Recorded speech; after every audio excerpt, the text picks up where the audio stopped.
Students further हम discuss करते हैं इंटरमॉलिक्यूलर फोर्सेस और उनकी वेरियस टाइप्स को। दो तरह की फोर्सेस होती हैं लिक्विड मॉलिक्यूल्स के अंदर जो वो पोजेस करते हैं। एक होती है इंट्रामॉलिक्यूलर फोर्सेस, एक होती है इंटरमॉलिक्यूलर फोर्सेस। इंट्रामॉलिक्यूलर फोर्सेस में बॉन्ड्स आ जाते हैं जैसे कोवलेंट बॉन्ड, आयनिक बॉन्ड, जो कि एटम्स के अंदर प्रेजेंट होते हैं, एटम्स के दरमियान प्रेजेंट होते हैं और मिलकर एक मॉलिक्यूल बनाते हैं।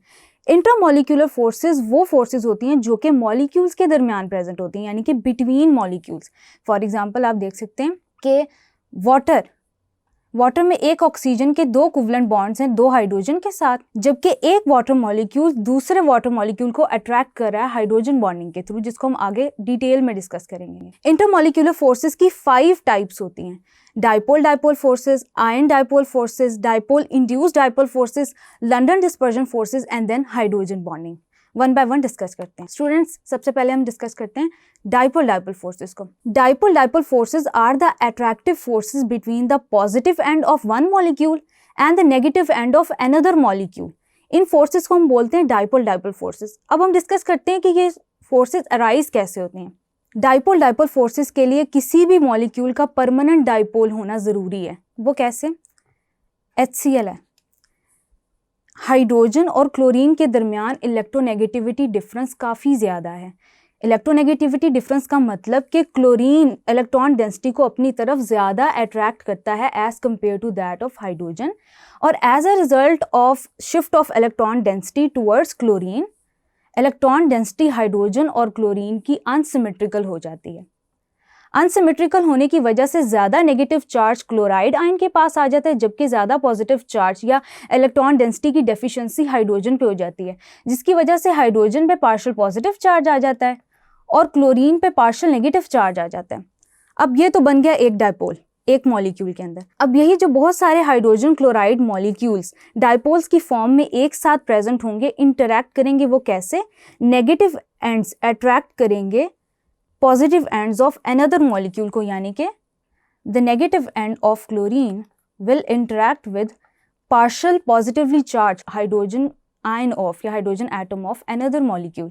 और ये जो इंटरमॉलिक्यूलर अट्रैक्शन है ये डाइपोल डाइपोल फोर्स कहलाएगी। आई रिपीट कि परमानेंट डाइपोल होना ज़रूरी है। इसके अलावा क्लोरोफॉर्म भी एक एग्जाम्पल है। Dipole dipole forces are present in chloroform too. Next type discuss करते हैं, that is London dispersion forces. London dispersion forces are the forces of attraction between non-polar molecules which become polar for an instant. London dispersion forces की सबसे बड़ी application ये है कि ये non polar molecules के दरमियान एग्जिस्ट करती है। नॉन पोलर मॉलिक्यूल्स सबसे पहले इंस्टेंटेनियस डाइपोल क्रिएट करते हैं, यानी कि उनमें इलेक्ट्रॉन डेंसिटी अनसिमेट्रिकल हो जाती है, और वो डाइपोल देन दूसरे नॉन पोलर मॉलिक्यूल्स के साथ इंटरैक्ट करते हैं और उनमें डाइपोल इंड्यूस करते हैं। ये प्रॉपर्टी नॉन पोलर मॉलिक्यूल्स की उनकी लिक्विफैक्शन में हेल्प करती है।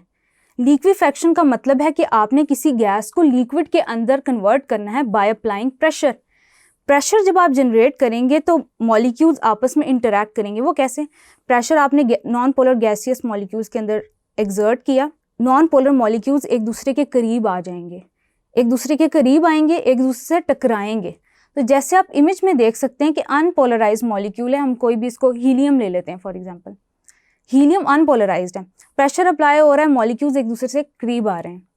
जब करीब आ रहे हैं तो एक दूसरे से टकरा रहे हैं और उनकी electron density for a moment unsymmetrical हो जाती है, यानी कि नेगेटिव और पॉजिटिव एंड्स बन जाते हैं।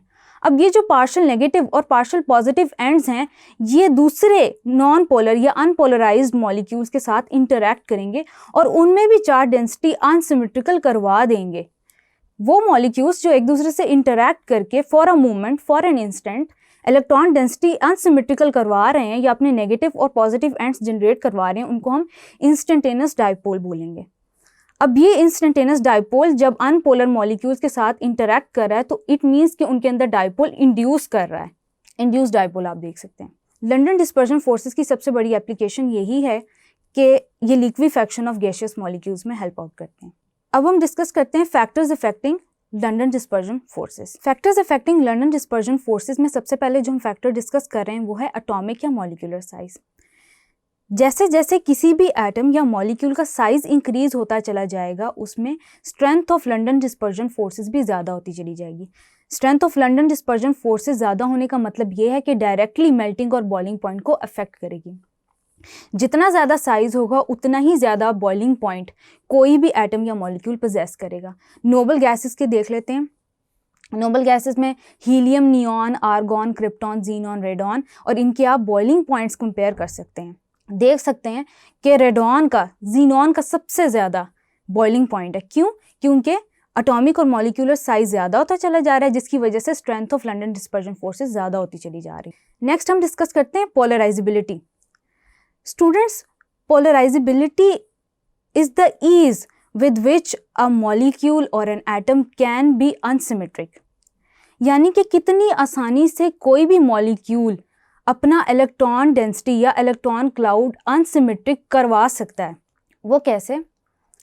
स्टूडेंट्स, जितना ज़्यादा साइज होता है किसी भी एटम का या मॉलिक्यूल का, उतना ज़्यादा उसका इलेक्ट्रॉन क्लाउड ज़्यादा होता है। ये आपके ऑलरेडी नॉलेज में है।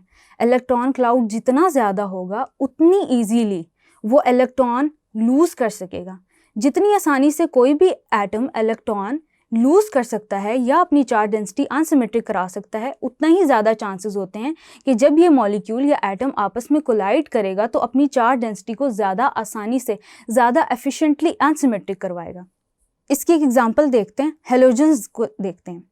Fluorine, chlorine, bromine, iodine, size increase होता चला जा रहा है down the group. Down the group size ज़्यादा होता चला जा रहा है, इट मीन्स कि पोलराइजेबिलिटी ज़्यादा होती चली जा रही है।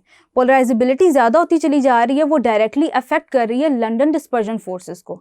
लंडन डिस्पर्जन फोर्सेस की स्ट्रेंथ जब ज़्यादा होगी तो मेल्टिंग और बॉइलिंग पॉइंट्स यानी कि फिजिकल पैरामीटर्स डायरेक्टली अफेक्ट होंगे। फ्लोरीन का साइज स्मॉल है, येट ये गैस की फॉर्म में एग्जिस्ट करती है। उससे ज़्यादा साइज है क्लोरीन का। क्लोरीन भी गैशियस फॉर्म में एग्जिस्ट करती है, लेकिन आप इसको फ्लोरीन के कंपैरेटिवली, फ्लोरीन गैस के कंपैरेटिवली ज़्यादा आसानी से लिक्विफाई कर सकते हैं। ब्रोमीन रूम टेम्परेचर पर लिक्विड की फॉर्म में एग्जिस्ट करता है। क्यों? क्योंकि थर्मोडायनेमिक पैरामीटर्स उस हिसाब से चेंज हो रहे हैं जैसे पोलराइजेबिलिटी चेंज हो रही है, यानी कि strength of London dispersion forces down the group ज़्यादा होती चली जा रही है क्योंकि पोलराइजेबिलिटी ज़्यादा होती चली जा रही है। और पोलराइजेबिलिटी डायरेक्टली एसोसिएटेड है आपके साइज से। Iodine, iodine volatile purple solid की फॉर्म में एग्जिस्ट कर रहा है एट रूम टेम्परेचर। क्यों? क्योंकि strength of London dispersion forces maximum है। नंबर थर्ड फैक्टर है number of atoms in the molecule. जितने ज़्यादा नंबर ऑफ एटम्स होंगे मॉलिक्यूल के अंदर उतनी ज़्यादा पोलराइजेबिलिटी होगी। नंबर ऑफ एटम्स का फैक्टर स्टूडेंट्स ऑर्गेनिक मॉलिक्यूल्स के अंदर हम देख सकते हैं कि जैसे जैसे carbon length, carbon chain increase होती चली जाती है, लंबी होती चली जाती है, नंबर ऑफ एटम्स ज़्यादा होते चले जाते हैं, ऑर्गेनिक मॉलिक्यूल गैशियस से लिक्विड फॉर्म में कन्वर्ट हो जाता है। जैसे मीथेन गैस की फॉर्म में एग्जिस्ट कर रहा है, ethane, propane, up to butane gases की फॉर्म में एग्जिस्ट कर रहे हैं। जैसे जैसे साइज इंक्रीज होता चला जा रहा है, बॉइलिंग पॉइंट ज़्यादा होता चला जा रहा है, एंड देन एक पॉइंट ऐसा आ रहा है पेंटेन की केस में, हेक्सेन की केस में और डिकेन की केस में कि आपके ऑर्गेनिक मॉलिक्यूल्स लिक्विड की फॉर्म में एग्जिस्ट कर रहे हैं, अल्केन स्पेसिफिकली। क्योंकि हम अल्केन्स को कंपेयर कर रहे हैं, स्टूडेंट्स आप देख सकते हैं कि बॉइलिंग पॉइंट इंक्रीज होता चला जा रहा है।